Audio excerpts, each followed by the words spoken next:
warahmatullahi wabarakatuh. Waalaikumsalam warahmatullahi wabarakatuh.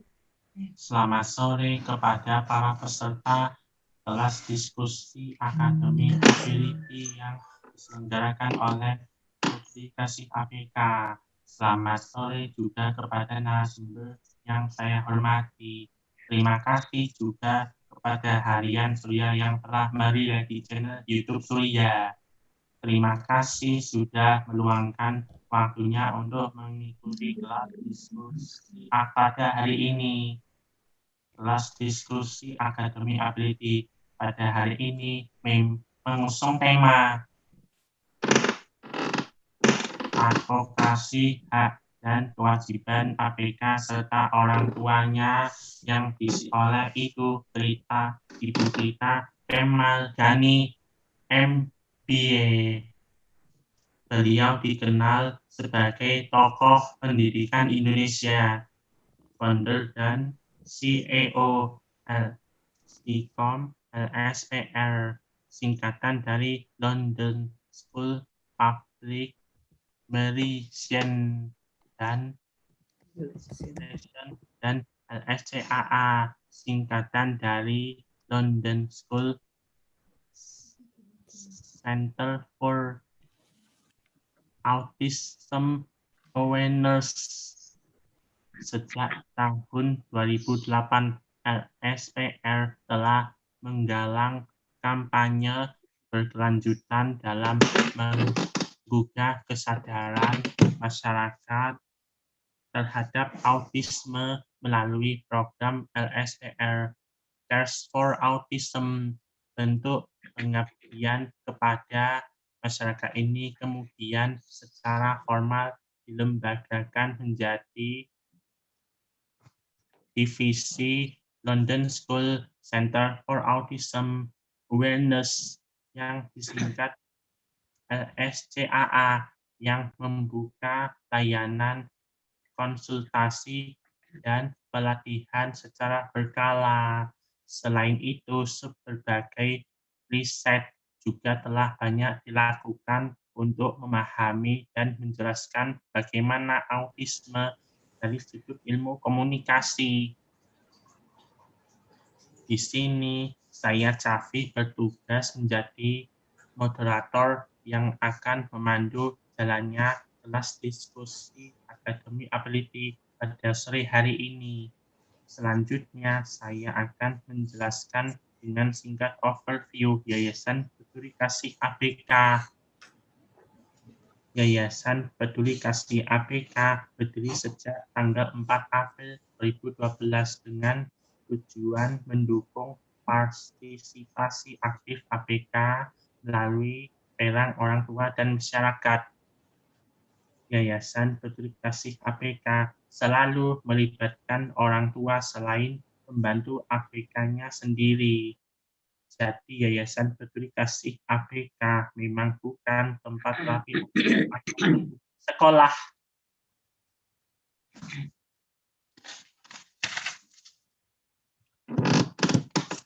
Kegiatan yayasan selama ini terbagi menjadi dua, yaitu di dalam shelter dan di luar shelter.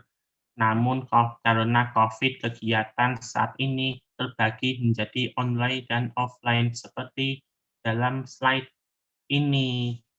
Kegiatan yang dilakukan yayasan adalah sebagai bentuk pemberdayaan APK dan orang tuanya, serta mengenalkan kepada masyarakat agar terbentuk masyarakat yang ramah APK. Tempat berkegiatan di Jalan Manyar, Sabrangan 1A Surabaya, dan di Jalan Manggis Tengah 4P 58 Pondok Candewaru Sidoarjo. Untuk jelasnya bisa dilihat di website www.ypedulikasihapk.org atau bisa melalui Instagram yayasan yaitu @ypedulikasihapk. Selanjutnya, saya persilakan Ibu Sawitri Retno Hadiati sebagai Ketua Yayasan menjelaskan tentang buku karya APK binaan Yayasan Peduli Kasih APK. Baik, mari kita mulai diskusi hari ini. Karena kelas ini berupa sharing atau tanya jawab peserta bisa langsung bertanya secara langsung dengan Ibu Prita atau dapat juga mengetik di kolom chat. Sebelum bertanya, peserta dapat menggunakan fitur raise hand dan pastikan mic sudah ter-unmute. Selamat sore dan salam kenal Ibu Prita. Nanti aja kita. Oke, bagus banget, sudah lancar. Langsung Mas. Ke Bu Prita. Selamat sore dan salam kenal Ibu Prita. Apa pertanyaan dari kami? Yang pertama, atau apa tujuan visi dan misi dari LSCAA yang Ibu Prita bentuk? Selamat sore, Assalamualaikum warahmatullahi wabarakatuh. Salam sejahtera bagi kita semua. Terima kasih atas kesempatan yang diberikan kepada Ibu Prita. Dan Ibu Prita senang sekali sore hari ini bisa kenalan dengan Cafi yang pintar sekali menjadi pemandu acara. Ibu Prita bangga sama Cafi ya. Nah, kenapa Ibu Prita membuat London School Center for Autism Awareness? Yang pertama, karena anak Ibu Prita yang bungsu bernama Reisha, dia autistik. Dia diagnosa autistik ketika berusia 2,5 tahun. Nah, Ibu Prita mempunyai kampus atau tempat untuk kuliah bernama London School of Public Relations. Nah, jadi untuk supaya bisa teman-teman untuk bisa kuliah, makanya dibentuklah London School Center for Autism Awareness.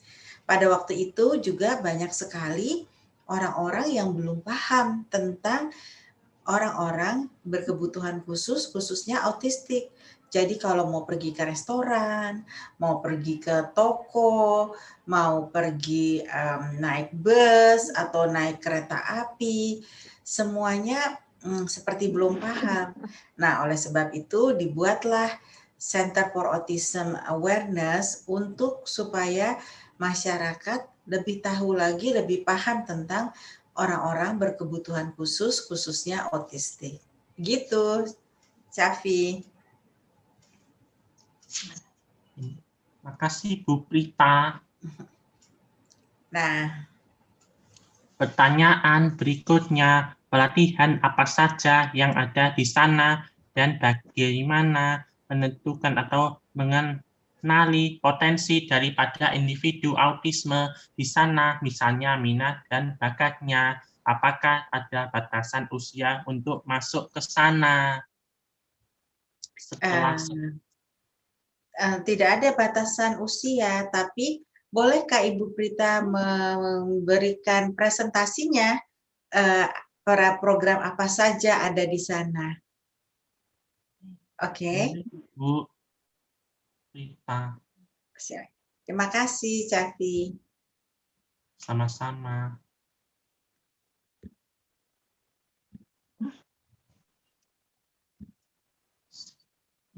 Prita Kamalgani, MBA, NCIPR, APR, President of ASEAN Public Relations Network, and Chair of Asia Pacific Regional Council for Global Alliance. Prita is known as a progressive entrepreneur. She owns and operates the renowned Public Relations and Communications School, LSPR Communication and Business Institute. LSPR is now recognized as the nation's best communication school and has active cooperation and knowledge sharing with an international network of campuses.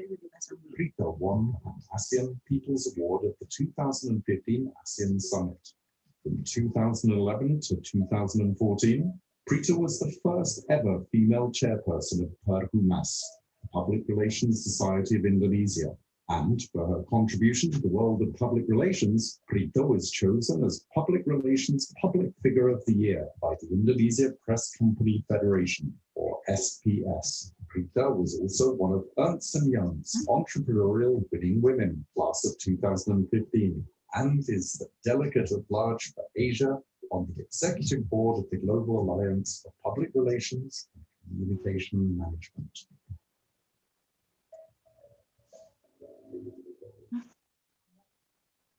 Rita. Maaf ya. Nah, nih ya. Jadi terima kasih atas kesempatan yang diberikan kepada Ibu Prita untuk bisa berbagi di sore hari ini. Dan tajuk yang diberikan kepada Ibu adalah kesetaraan dalam akses pendidikan bermutu bagi semua anak. Saya senang sekali dengan topik ini karena topik ini memang hal yang saya geluti dan dari sejak lama saya telah berupaya untuk memperjuangkan ini. Nah, yang pertama tentang kesetaraan ini, sebenarnya semua anak di muka bumi mempunyai kesempatan untuk bisa mendapat pendidikan dan mendapatkan haknya. Nah, jadi karena anak-anak berkebutuhan khusus itu layaknya seperti anak-anak lainnya, seperti kita semua juga.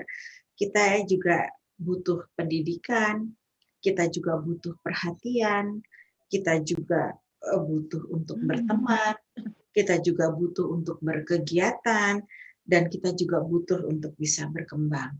Karena dengan demikian kita berteman, kita punya pendidikan, kita punya kegiatan, itu akan mengembangkan potensi kita. Apabila hal-hal ini tidak dipenuhi, maka akan menjadi sempit kesempatan untuk bisa berkembang. Nah, tentunya anak-anak dengan kebutuhan khusus tidak mudah untuk bisa menerima pelajaran layaknya seperti mainstream student lainnya. Tentu oleh sebab itu dibutuhkan kesabaran dan juga dibutuhkan empati yang luar biasa untuk bisa membantu anak-anak ini. Banyak orang-orang yang tidak mempunyai relasi dengan orang-orang berkebutuhan khusus, tapi mempunyai empati. Namun demikian, banyak orang-orang mempunyai empati setelah di dalam keluarganya terdapat orang-orang berkebutuhan khusus. Termasuk saya sendiri. Ketika sebelum mempunyai Raisya, anak putri bungsu kami yang berkebutuhan khusus, kami sebenarnya tidak begitu terlalu memahami tentang orang-orang berkebutuhan khusus. Nah, ketika terjadi di keluarga kami dan dari pihak keluarga saya, adik, kakak, hanya saya saja yang mempunyai anak berkebutuhan khusus. Dari pihak suami saya, Mas Kemal, hanya Mas Kemal saja yang mempunyai anak berkebutuhan khusus. Sehingga suatu saat ibu saya berkata, coba Prita introspeksi. Mengapa ini semua terjadi di Prita dan Kemal? Dan saya berpikir mungkin ibu saya menyatakan itu karena, wah ini mungkin karma, gitu kan. Orang selalu berpikir, wah kenapa terjadi kan. Tapi ternyata maksud ibu saya bukan seperti itu. Maksud Mami adalah untuk kita membaca pesan. Mengapa kita justru yang dianugerahi anak berkebutuhan khusus.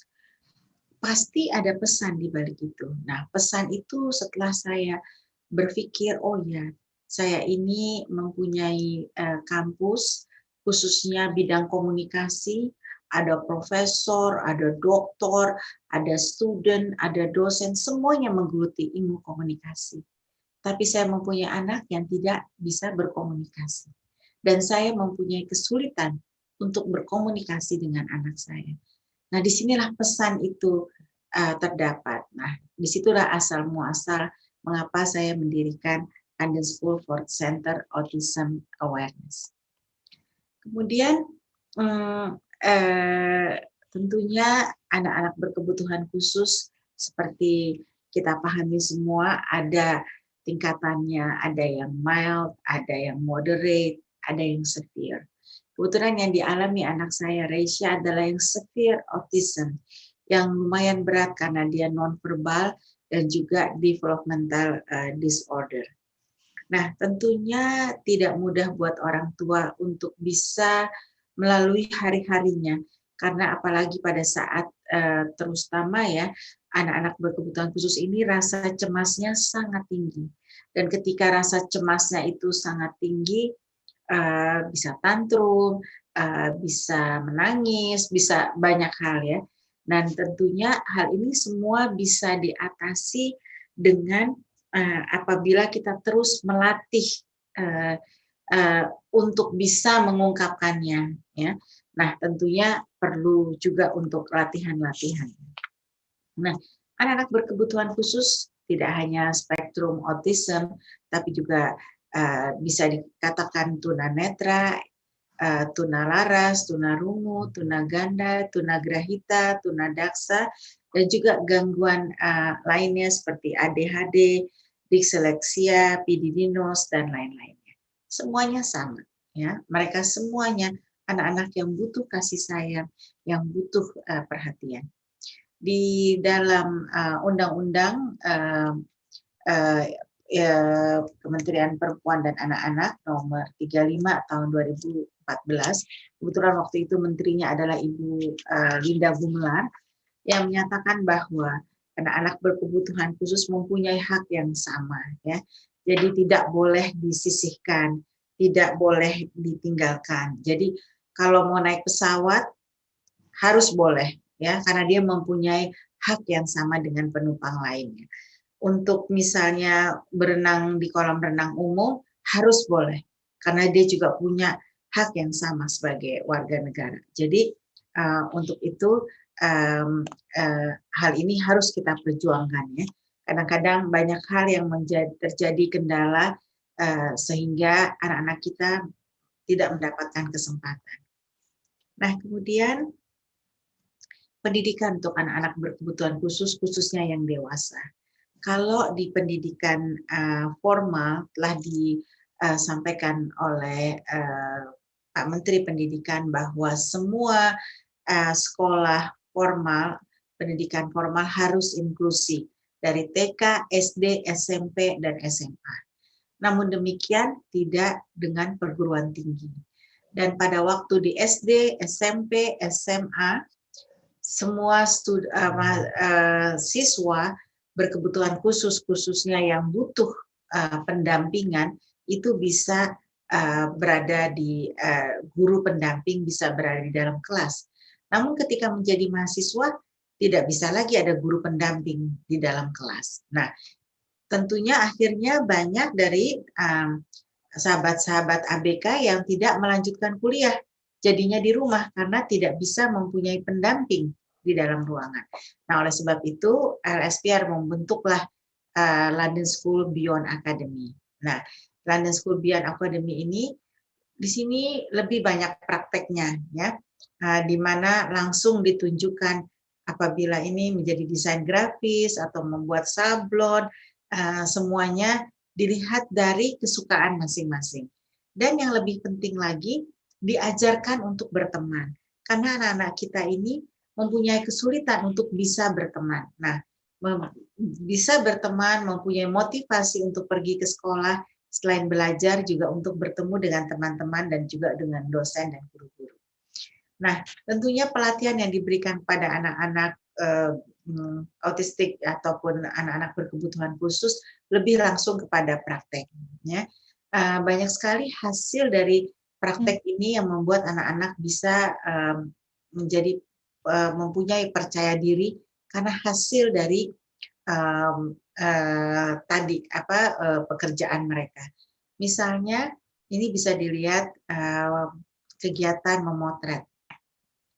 Kegiatan memotret ini bisa hasil potretnya, jepretannya bisa menjadi, misalnya memotret Monas, bisa buatkan menjadi untuk tempel di lemari es, untuk bisa menjadi postcard, ya, dan juga memotret Masjid Istiqlal, ya. Dan anak-anak ini luar biasa. Saya mengirimkan satu kartu kepada teman saya yaitu ahli fotografer di Kompas yang terkenal, ya, ucapan selamat tahun baru.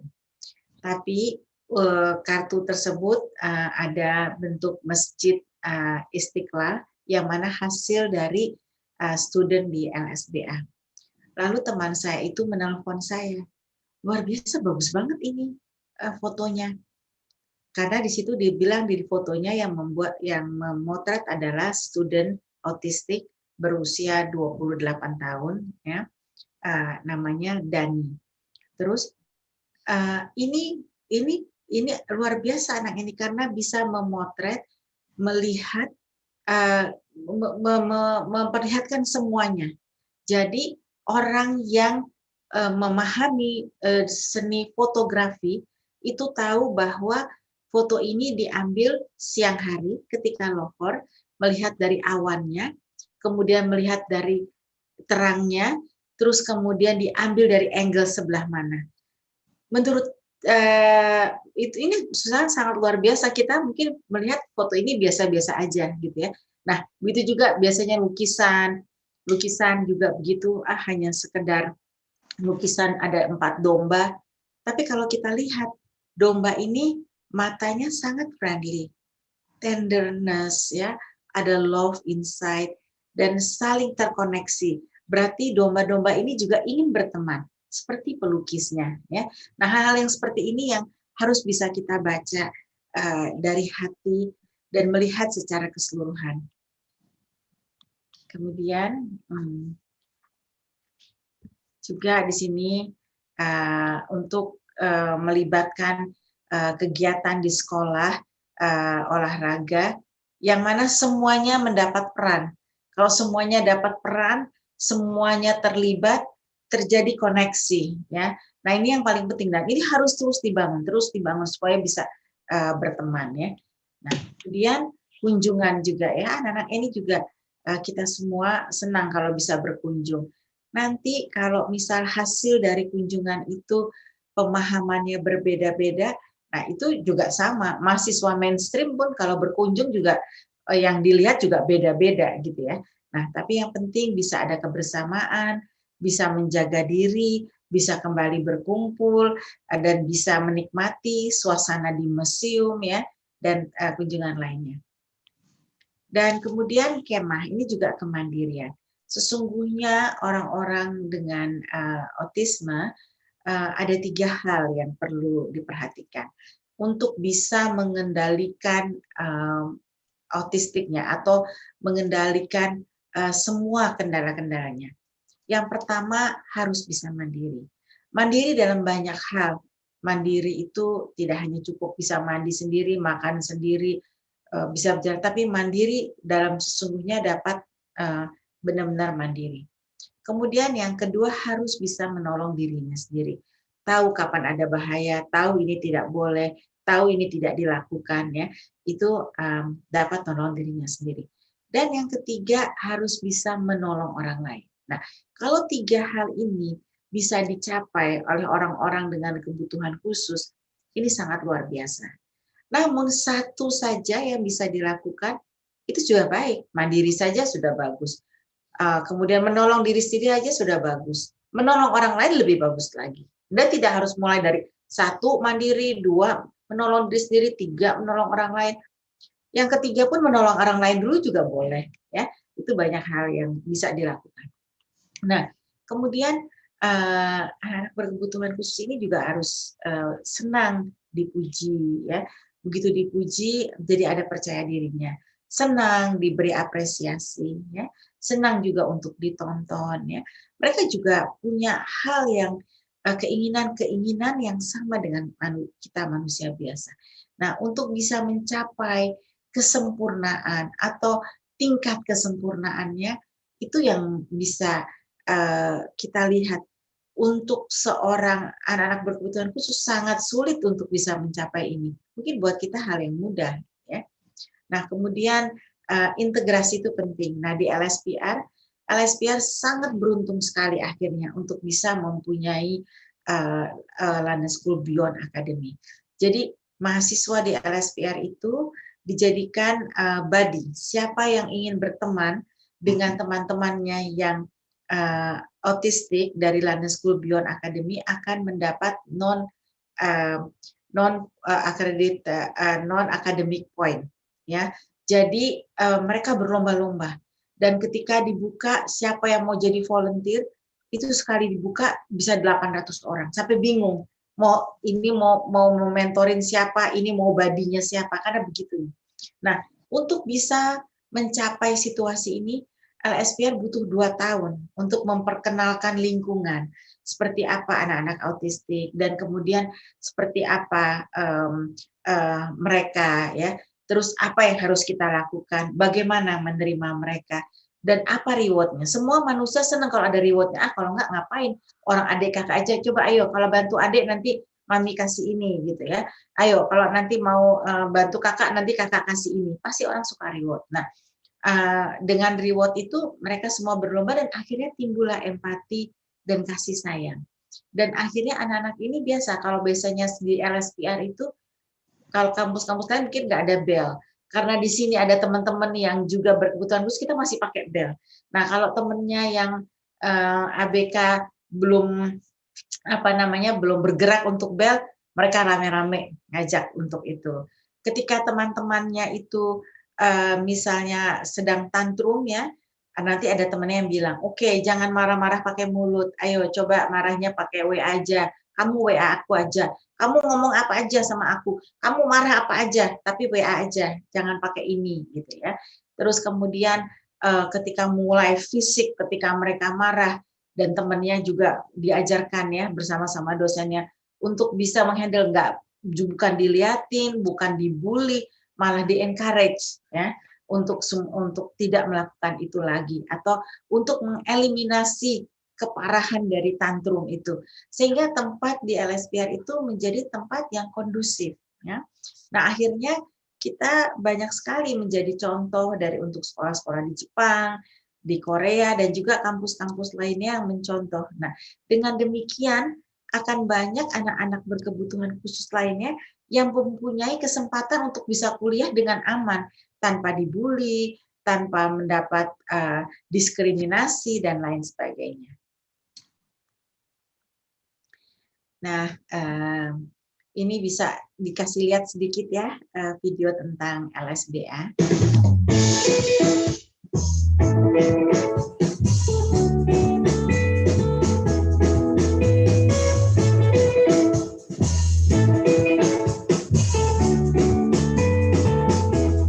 Beyond Creativity adalah sebuah balai latihan yang diikuti oleh remaja berkebutuhan khusus yang telah menamatkan pendidikannya di LSBA.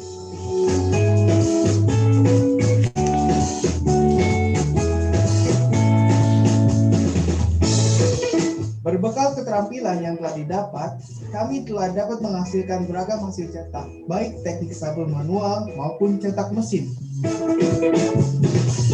Selain itu, seluruh kegiatan administrasi juga menjadi keterampilan yang telah kami miliki dan kami lakukan sehari-hari di balai latihan. Melalui balai latihan ini, kami belajar untuk mandiri, kreatif, dan memberikan hasil yang terbaik.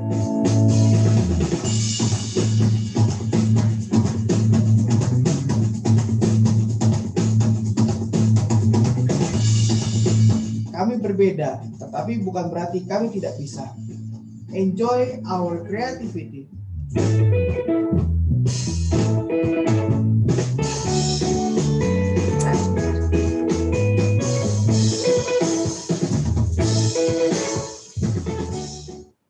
Ya, nah itu tadi sedikit, ya. Jadi kalau di LSPR itu ada balai latihannya. Nah, kemudian nanti setelah tamat 3 tahun dari pendidikan khusus di LSBA, kemudian ada tempat pelatihannya 1 tahun. Nah, di tempat pelatihan ini, karena kan anak-anak kami ini mungkin nggak bisa untuk bekerja di perusahaan, tapi memang harus perusahaan yang benar-benar memahami, dan memang seluruh employee-nya juga harus memahami. Nah, atau kalau itu belum bisa dilakukan, maka mungkin mereka bisa menjadi entrepreneur. Nah, kalau jadi entrepreneur, kan juga nggak gampang gitu ya, orang mahasiswa lulusan kampus dari finance ataupun dari komunikasi aja sulit untuk bisa jadi entrepreneur. Nah, kami buatkanlah parentpreneurship ya. Jadi orang tua dan anak-anak yang lulusan dari LSBA itu dijadikan satu untuk bisa membuat sebuah usaha. Contohnya misalnya yang sudah kami bina adalah misalnya ada mahasiswa kami, dia itu senang dengan sablon-sablon. Nah, sablonnya itu sukanya gambarnya yang kekanak-kanakan.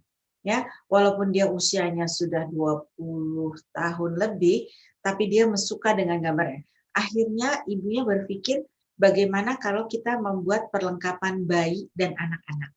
Dibuatlah toko bayi, dari ibunya membuat toko di rumah, dan dia menghasilkan barang-barang yang dicetak dan dibuat khusus untuk bayi. Dengan grade-nya untuk pakaian, juga perlengkapan seperti mug dan everything yang semuanya food grade. Dan akhirnya sukses toko bayi tersebut. Nah, kemudian ibu juga seorang ibu karena nggak bisa keluar rumah, dan dia senangnya masak, dan anaknya ini senang banget main handphone, ya, sosial media. Nah, akhirnya ibunya membuat rendang, dan anaknya asik menjual rendang ini melalui sosial media, ya, dengan Instagram dia ganti-ganti dengan kata-kata, ada konten yang spesial, ya. Dan kita tidak ingin barang ini dibeli karena hibah, nggak mau, ya, dan itu tidak akan bertahan lama, ya. Jadi memang harus ada kekhususan, ya, dan memang yang membuat rendang ibunya, tetapi yang memarketingkannya adalah anaknya dengan sesederhana demikian, tapi bisa berjalan. Banyak hal lagi yang bisa jadi contoh dengan parentpreneurship ini yang dibuat LSPN dengan mahasiswa atau lulusan dari London School Beyond Academy. Nah, harapan ke depannya pemerintah kalau bisa berperan lebih banyak untuk memenuhi hak dari ABK ini. Banyak hal, misalnya seperti yang terutama adalah perlindungan, kemudian kesempatan, ya. Presiden memberikan kesempatan yaitu KPK, yaitu kartu prakerja, itu diberikan kepada orang-orang pencari kerja yang mana tidak mempunyai pendidikan. Nah, bagus sekali kalau bisa diperluas juga untuk anak-anak berkebutuhan khusus juga mempunyai kartu tersebut dan juga mempunyai kesempatan untuk bisa dapat pendidikan yang memadai untuk mereka, yang sesuai dengan mereka, ya. Dan kemudian kalau kita berharap dari pemerintah aja, negara maju pun juga sulit kalau semua hanya dengan pemerintah, ya. Nah, jadi swasta ini juga harus berperan. Kita juga kita memberdayakan masing-masing. Siapa yang bisa punya kelebihan di sini, punya kelebihan di sana, bisa.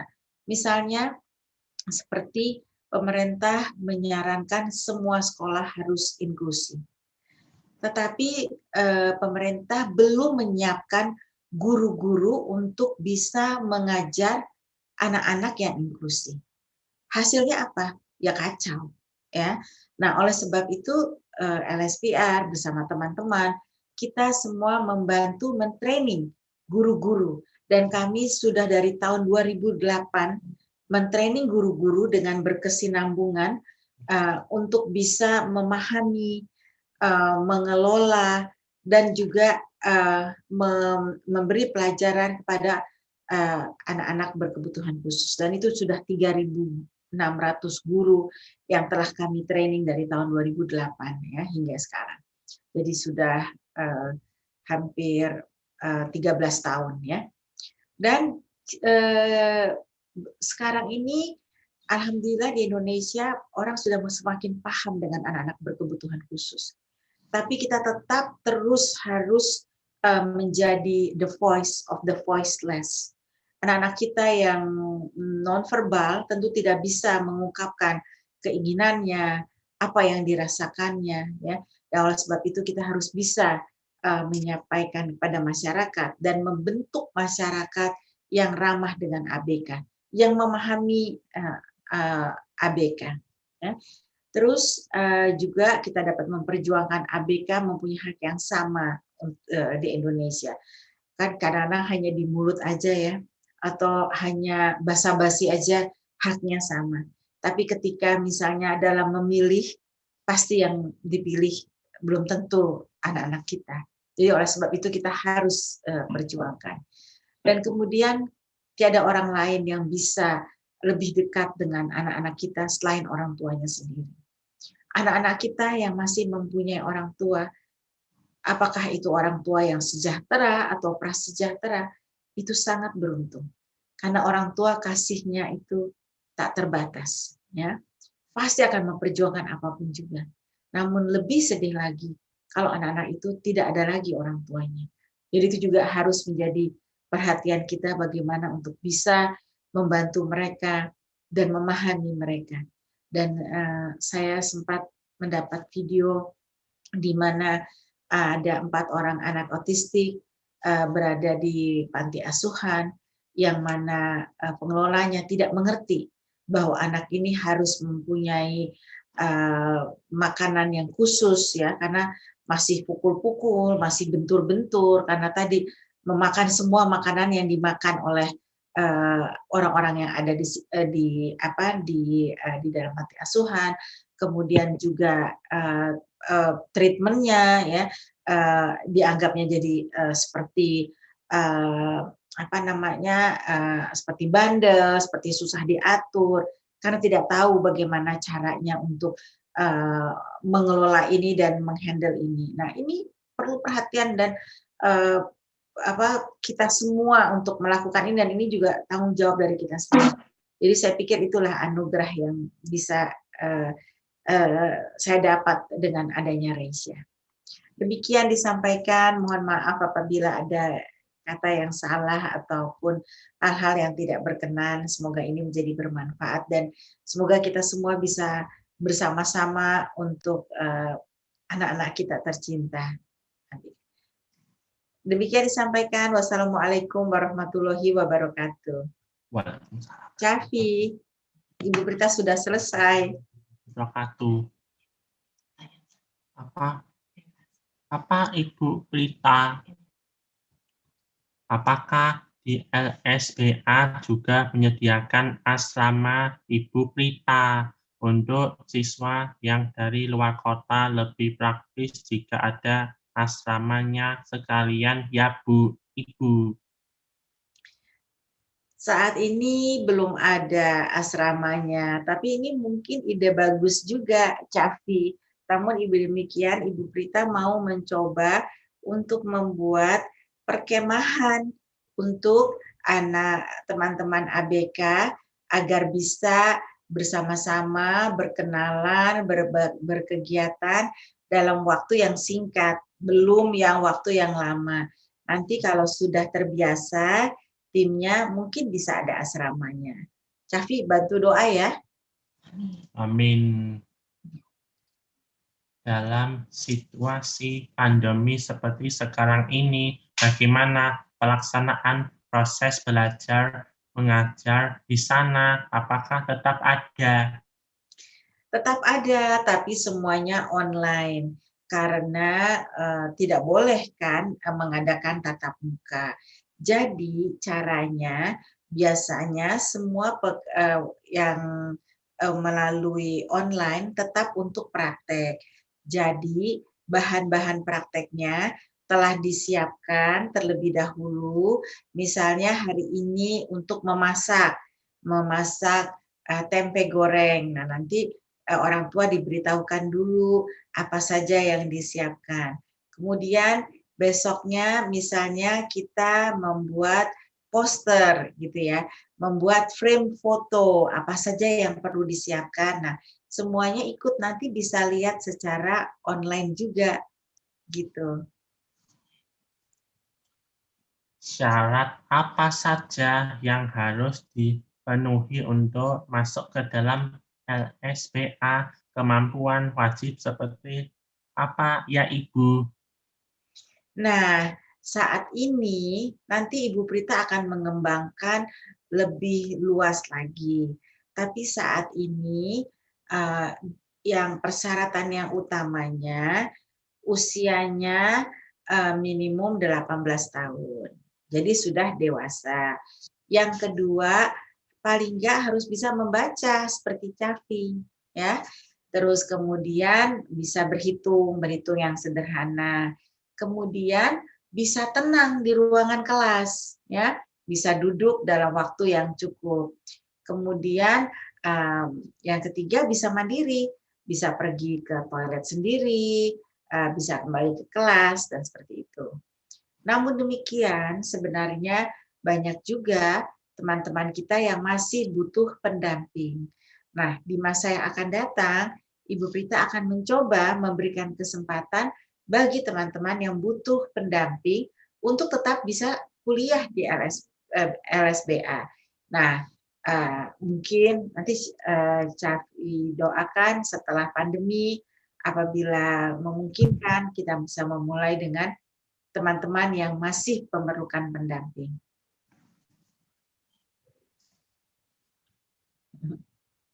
Setelah selesai dari pelatihan, diharapkan para siswa atau peserta bisa berwirausaha. Ya Ibu, apakah LSCAA juga membantu atau menyiapkan jalurnya bila orang tua mereka langsung ingin membukakan usaha, misalnya perizinan, perekrutan tenaga kerja, dan lainnya? Iya, nah di LSBA kami membentuk tadi parentpreneurship. Nah, orang tuanya nanti dibina oleh LSPR untuk bagaimana cara tadi membuka toko, terus perizinannya seperti apa, inventari barangnya seperti apa, terus kemudian di tempat kasirnya kalau orang membeli seperti apa, barang yang terjual berapa, uang yang masuk berapa, barang yang sisa berapa, dan barang yang tak terjual apa yang harus dilakukan, dan bagaimana memilih barang-barang yang menjadi favorit supaya tidak terjebak oleh sebuah usaha yang akhirnya tidak bisa maju. Nah, anak-anak yang sudah lulus, tadi ada yang bisa keterampilannya, misalnya kesukaannya tadi hanya menggambar tentang kartun, menggambar tentang anak-anak, bisa menjadi toko tadi ya untuk bayi. Terus kemudian tadi ada yang suka sosial media, dan sebenarnya masih banyak lagi contoh-contoh, termasuk yang suka membatik dan yang termasuk yang suka menjahit, ya. Jadi ada yang bikin konveksi dan kemudian ibunya membantu menjual membuka kenalan dengan toko-toko yang mau menerima hasil jahitannya. Biasanya jahitannya bentuknya itu saja. Nah, jadi itu ada juga untuk seragam, untuk pernikahan, untuk seragam sekolah, untuk seragam kantor. Jadi banyak jalannya.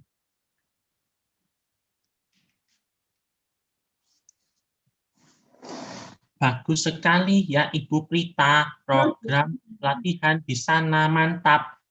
Pertanyaan selanjutnya.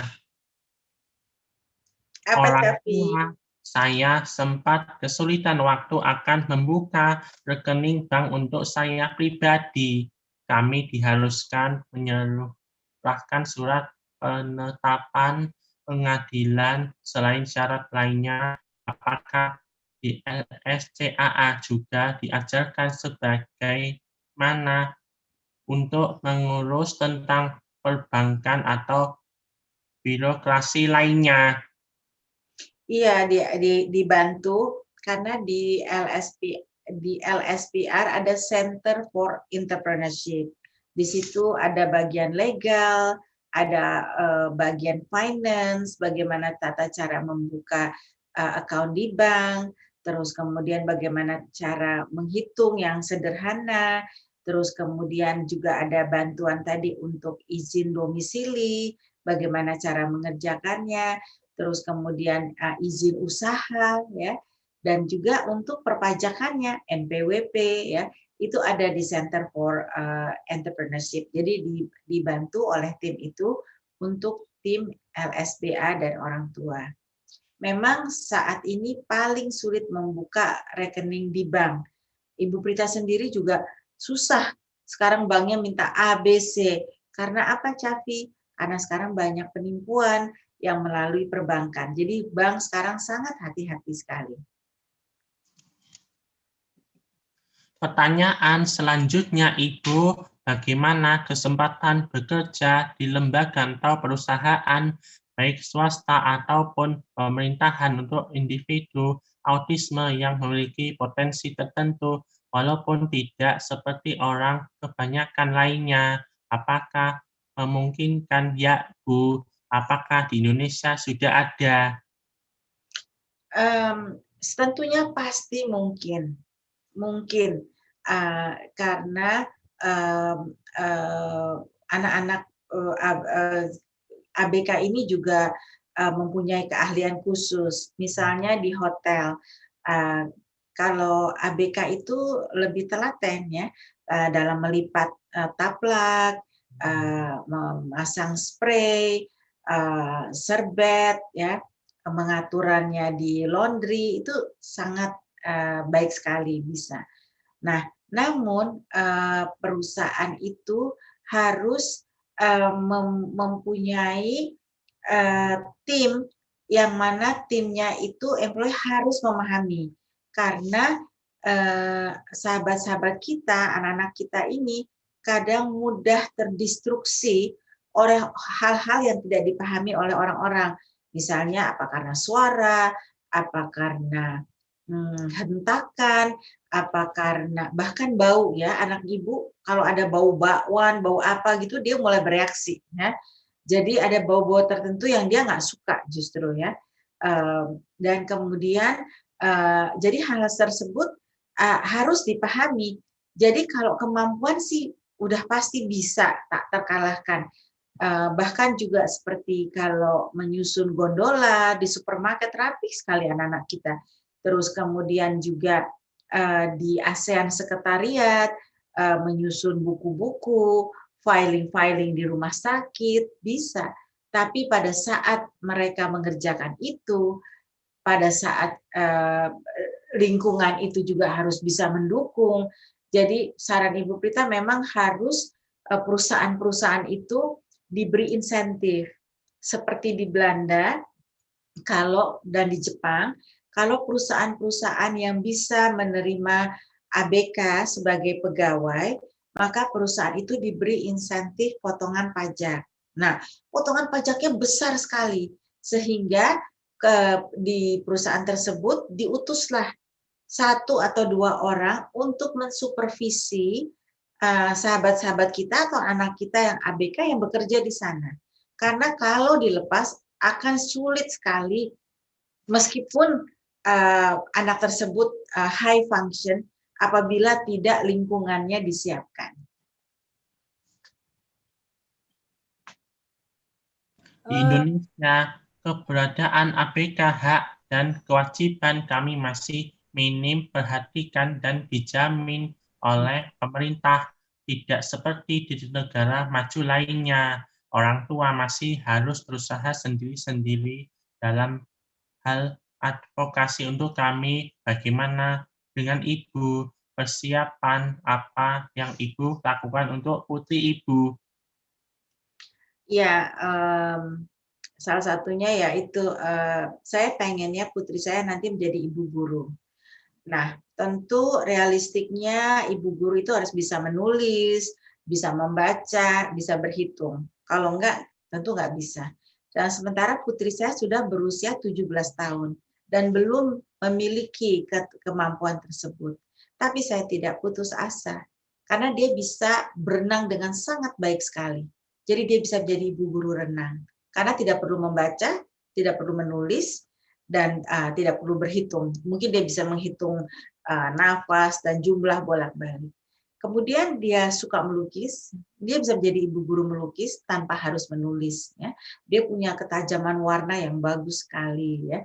Punya pemahaman tentang bagaimana membuat bunga dan lain-lain.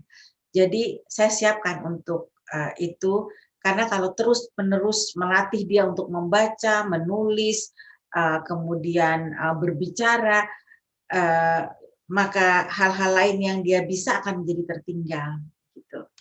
Dan untuk supaya bisa pemerintah bisa melakukan ini, tentunya tadi saya bilang anak-anak ini memang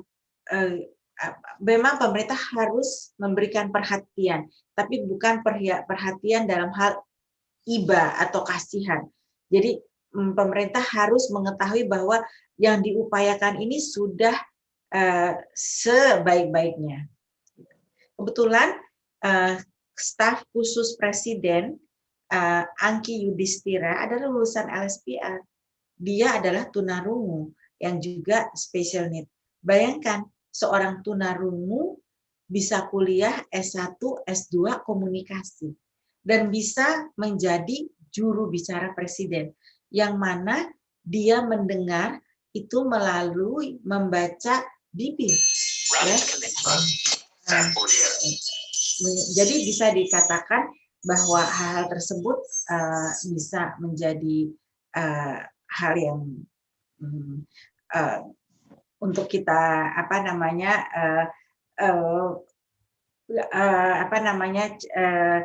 ketuk hati pemerintah. Bismillah, semoga keinginan dan cita-cita Ibu untuk adik Raisya segera terwujud. Amin. Terima kasih, Cafi. Ibu, Setelah saya boleh bertanya? Mas Boleh. Safi, ya. Pun, Bentar Mas Safi ya, boleh tanya. Ibu, bagus sekali pemaparannya tadi. Tapi pertanyaan pertama, biasanya orang mendirikan suatu pendidikan itu dari bawah, walaupun Ibu kan kagungan ini ya, mempunyai LSPR terlebih dahulu. Jadi makanya LSBA seperti itu. Maksudnya pendidikan tinggi. Apakah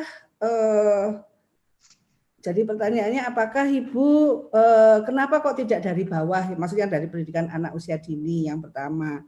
Terus kemudian yang kedua, pertanyaan kedua, sebagai ahlinya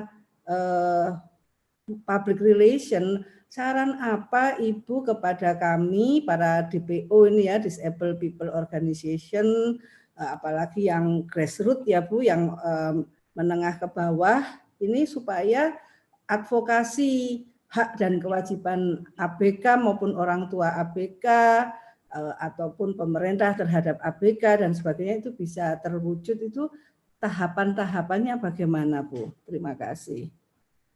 Ya, yang pertama, mengapa tidak mulai dari bawah, kenapa yang di atas? Karena saya rasa sekolah-sekolah inklusi lainnya ataupun sekolah khusus untuk anak berkebutuhan khusus di formal education itu sudah cukup banyak. Yang saat itu ketika saya mendirikan, yang dibutuhkan adalah pendidikan untuk anak-anak kebutuhan khusus yang sudah dewasa, yang mana mereka hanya di rumah saja, tidak melakukan apa-apa gitu, dan itu justru menyeramkan sekali. Mereka harus keluar dari rutinitas yang akhirnya kadang-kadang hanya main game atau kemudian di rumah jalan kemana-mana nggak jelas gitu ya. Jadi itu harus ditata. Nah, oleh sebab itulah kita buat dari pendidikan tinggi. Kebetulan LSPR adalah pendidikan tinggi. Nah, kemudian dibuat ini bukan hanya untuk menjadi saluran atau jalan untuk anak-anak ABK dewasa, tetapi juga untuk anak-anak LSPR belajar empati. Justru akhirnya disinilah pertemuan ini yang membuat semua bisa jalan, dari LSBA dan juga dari LSPR. Pertemanan ini, empati ini, dan anak-anak ini ketika lulus mereka mempunyai tingkat karir atau indeks prestasi yang lebih tinggi kebanding teman-temannya yang tidak peduli, teman-temannya yang tidak tahu tentang ABK karena di rumahnya tidak ada ABK, saudaranya tidak ada yang ABK, jadi kenapa perlu harus peduli gitu ya. Nah, tapi karena di sekolah temannya teman bergaul dan dia ditunjuk dan dia menjadi volunteer, banyak sekali akhirnya mereka bisa sukses karena tadi ada empati itu, yang mungkin orang tidak memperhatikan hal tadi, gitu ya. Nah, kemudian yang kedua, pertanyaan Ibu dari apa ya, Bu Sawitri? Jadi sebagai ahlinya public relation, bagaimana saran Ibu terhadap kami ini Disabled People Organization ya, kita bilangnya istilahnya kan seperti itu, untuk bisa mengadvokasi para stakeholder maupun para orang tua, apalagi kami ini yang dari menengah ke bawah seperti itu, Bu. Tahapannya bagaimana? Iya, sebenarnya pertama itu kalau namanya kan public relation. Jadi hubungan kita dengan masyarakat, dengan banyak orang. Jadi yang utama adalah bagaimana memikat hati mereka untuk memahami kita. Karena ada istilah tak kenal maka tak sayang. Jadi mereka itu harus dilibatkan. Kalau mereka terlibat, mereka merasa bahagian dari kita, mereka memahami. Maka itu tadi saya bilang, banyak orang yang juga peduli, padahal di dalam keluarganya tidak ada yang ada ABK. Tapi banyak juga orang yang tidak peduli, ngapain juga repot-repot gitu ya. Nah, dan juga banyak perusahaan-perusahaan yang kadang-kadang memperdulikan orang lain, masyarakat untuk mendapat nama. Padahal di dalam organisasinya sendiri ada juga yang keluarga ataupun pegawai yang punya anak ABK. Kalau dia tidak masuk, kalau misalnya ada masalah, itu kena reprimand, kena sanksi. Padahal orang lain ditolong gitu ya. Nah, banyak hal yang seperti itu karena apa? Karena tadi tidak memahami dan tidak diikutkan. Jadi menurut saya ikutkan masyarakat. Misalnya seperti sekarang dengan adanya talk show ini melibatkan Cafi, Ibu Prita, Harian Surya. Ini dengan otomatis melibatkan juga industri. Kan sekarang lagi dikenal dengan pentahelix, yaitu di mana pendidikan, asosiasi, dan kemudian juga industri dan pelaku usaha semua menjadi dan sekolah itu menjadi satu ya, pentahelix. Nah, ini juga yang bisa Ibu lakukan.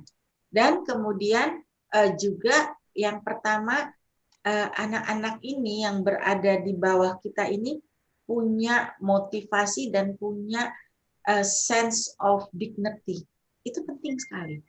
Karena kita memang ABK, kita memang berbeda, tapi bukan berarti kita tidak bisa.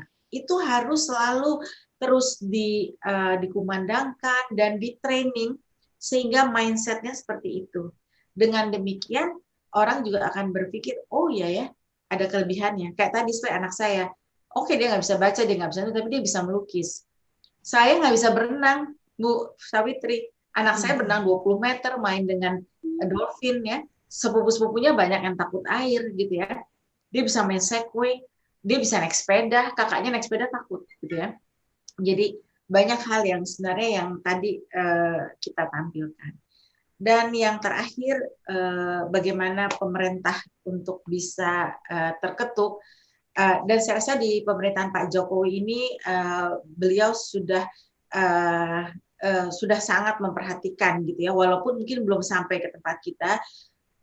Itu dengan adanya dia menunjuk Angki, dan dia juga menunjuk banyak Ibu Mensos yang baru, dan juga Ibu KPA ya, Bu Bintang.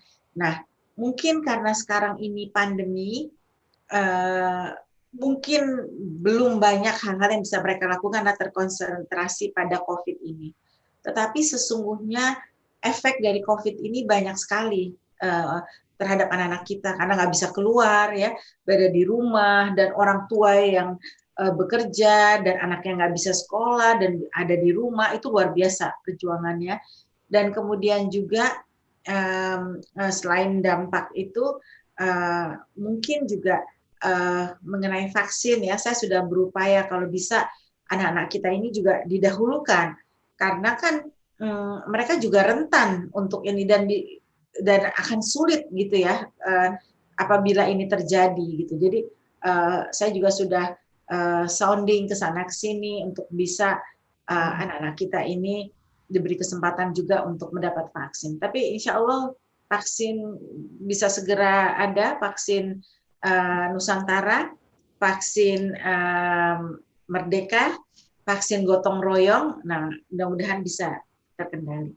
Oke, terima kasih. Iya, Bu Sawitri, mohon maaf saya jam 5 ada lagi webinar. Oh ya.